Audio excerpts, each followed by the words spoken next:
Hello guys, welcome to another video. Guys, आज हम बात करने जा रहे हैं CDSL central depository services India के बारे में। सबसे पहले हम जानेंगे कि ये कंपनी क्या करती है, इसके स्टॉक्स की वैल्यू कैसे चल रही है, क्या इस स्टॉक को आपको लेना चाहिए या नहीं। तो इसके बारे में पूरी जानकारी मैं आपको इस वीडियो में दूंगा। तो चलिए शुरू करते हैं। आप मेरी स्क्रीन पर देख रहे हैं, यहाँ स्क्रीनर की वेबसाइट मैंने ओपन कर रखी है। इसी के थ्रू हम इसके एनालिसिस करेंगे और चेक करेंगे कि ये मार्केट में कैसा परफॉर्म कर रही है और बेसिकली ये करती क्या है। सबसे पहले शुरू करते हैं कि सेंट्रल डिपॉजिटरी सर्विसेज इंडिया करती क्या है। जब भी आप शेयर्स वगैरह परचेस करते हैं, चाहे आप किसी भी ब्रोकर से करते हैं, चाहे एंजल वन हो गया या आपका अपस्टॉक हो गया, जीरोधा हो गया, किसी भी आप ब्रोकर से अपने शेयर्स लेते हैं, वो बैक एंड पे वो जो ब्रोकर्स हैं वो CDSL पे ही अपने शेयर्स को सेव करते हैं, यानी कि स्टोर करते हैं। जो CDSL है बेसिकली ये आपके जो शेयर्स हैं उनका लेखा जोखा रखती है। अगर बीच का ब्रोकर कहीं चला भी जाता है तो आपके शेयर्स सेव होते हैं CDSL के पास। ये इन्फॉर्मेशन थी CDSL के बारे में। तो इसकी ग्रोथ के चांसेस आप ऐसे कह सकते हैं कि स्लोली एंड ग्रेजुअली काफ़ी नए जो इन्वेस्टर्स हैं वो मार्केट में आ रहे हैं। 2020 के पैंडमिक के बाद बहुत सारे लोगों ने मार्केट के अंदर इन्वेस्टमेंट करना स्टार्ट करा है और ये नंबर आने वाले टाइम में बहुत बढ़ने वाला है। और अगर आप देखें कि अगर इन्वेस्टर्स का काउंट बढ़ेगा तो ऐसी कंपनी जो CDSL जैसी कंपनीज है जो सर्विसेज प्रोवाइड करती हैं, इनका कारोबार भी बढ़ेगा। और CDSL की अगर बात करूँ तो ये तो टॉप की सबसे बड़ी कंपनी है जो ये सर्विसेज प्रोवाइड करती है। तो चलिए अब इसके बारे में थोड़े से इन डेप्थ एनालिसिस करते हैं। सबसे पहले मार्केट कैप की बात करें तो इसकी 331 करोड़ की मार्केट कैप है। करंट प्राइस इसका 989 चल रहा है। हाई की बात करें, ऑल टाइम हाई इसने करीब 1600 के करीब करीब अचीव किया था और लो इसने 972, यानी कि अभी ये करंटली अपने लो के आसपास ही चल रही है। स्टॉक का पी शानदार है 35%। बुक वैल्यू हालांकि 103 है।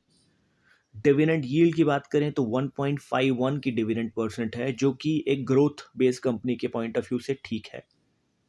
रिटर्न ऑन कैपिटल एम्प्लॉयड की बात करें तो 41.4%। रिटर्न ऑन इक्विटी 31.6, ये भी अगेन अच्छी है। फेस वैल्यू की बात करें तो 10 रुपीज़ की है, यानी कि हम एक्सपेक्ट कर सकते हैं आगे जाके कि इसके अंदर शेयर स्प्लिट या बोनस शेयर का प्रावधान रखा गया है और आने वाले टाइम में आप एक्सपेक्ट कर सकते हैं इसे। प्रॉज एंड कॉन्स की तरफ चलते हैं। प्रॉज यानी कि इस कंपनी में क्या अच्छा है, तो कहते हैं कि company is almost debt free. Company के अंदर कोई भी किसी भी तरह का डेट नहीं है। दूसरा इसका प्रो है, company has delivered good profit growth of 29.4, यानी कि 29.4 कैगर यानी कि CAGR से ग्रो हुई है पिछले 5 सालों में। Company has been maintaining a healthy dividend pay out of 47.2, यानी कि कंपनी अगेन अच्छा डिविडेंड आपको प्रोवाइड कर रही है। डेटर डेज जो कि हैं वो इम्प्रूव हुए हैं 38 से 30। और कंपनी की मीडियन सेल जो ग्रोथ है वो लास्ट 10 ईयर की 16.5 है। कॉन्स की बात करें, अगर बुरी चीज़ों की बात करें तो यहाँ पे कोई मेजर चीज़ नहीं है। सिर्फ एक ही कॉन्स यहाँ स्किनर ने मेंशन करा है, वो ये है कि इसकी बुक वैल्यू से काफ़ी ऊपर ये ट्रेड कर रहा है, यानी कि बुक वैल्यू से करीब 19.62% ऊपर ये ट्रेड कर रहा है, जो अगेन इसमें इस सेगमेंट की कंपनीज में कोई बड़ी बात नहीं है, क्योंकि आपकी बुक वैल्यू कभी भी इंट्रिंसिक वैल्यू को डिसाइड नहीं करती है। स्टॉक की इंट्रिंसिक वैल्यू इन रीज़न से डिसाइड नहीं होती है, तो इसे मैं एक कॉन्स की कैटेगरी में नहीं रखूँगा। इसके पीयर्स कंपैरिजन की अगर बात करें तो पीयर्स के कंपैरिजन में भी ये अच्छा परफॉर्म कर रही है, यानी कि इसी सेगमेंट के अंदर बाकी कंपैरिजन अगर मैं आप करें तो यहाँ आपको दिख जाएगा। क्वार्टरली रिजल्ट्स की सबसे पहले बात कर लेते हैं, जो कि मेजर चीज़ें दिखाती है। तो आप देखिए मेरी स्क्रीन पे दिसंबर 2022 का डेटा है। तो यहाँ आप देखें सेल्स जो है इसकी ऑलमोस्ट स्टेगनेंट है। मार्च 2022 तक 137, देन 140, 149, 141, ये ऑलमोस्ट स्टेगनेंट है। एक्सपेंसेस कंपनी के बड़े हैं, आप देख सकते हैं एक्सपेंसेस में 46, 66। हालांकि जून के बाद अगर कंपेयर करें तो थोड़ा सा इसके एक्सपेंसेस कम हुए हैं। ऑपरेटिंग प्रॉफिट भी ऑलमोस्ट स्टेगनेंट है, कुछ ज़्यादा चेंजेस नहीं आए हैं इसके साथ।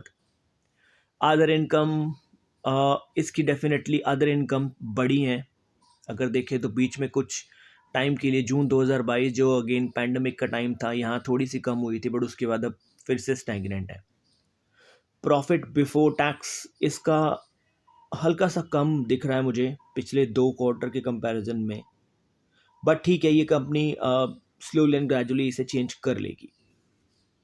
प्रॉफिट एंड लॉस स्टेटमेंट की बात करें तो प्रॉफिट एंड लॉस स्टेटमेंट में भी मुझे इसके नंबर्स ठीक दिख रहे हैं। आप देख सकते हैं मेरी स्क्रीन पर प्रॉफिट एंड लॉस के नंबर भी शानदार हैं, इसके उतना ज़्यादा इम्पैक्ट इस पे नहीं पड़ता है। सो ओवरऑल कंपनी की अगर बात करूं तो कंपनी एक अच्छे प्राइसिंग पे इस समय अवेलेबल है। आप ये नहीं कह सकते कि ये काफ़ी ज़्यादा अपने प्राइस से काफ़ी ज़्यादा ऊपर ट्रेड कर रही है, ऑलमोस्ट अपने ऑल टाइम लो जो है इसका उसके आसपास ही है, तो इसमें एक बाइंग अपॉर्चुनिटी बनती है।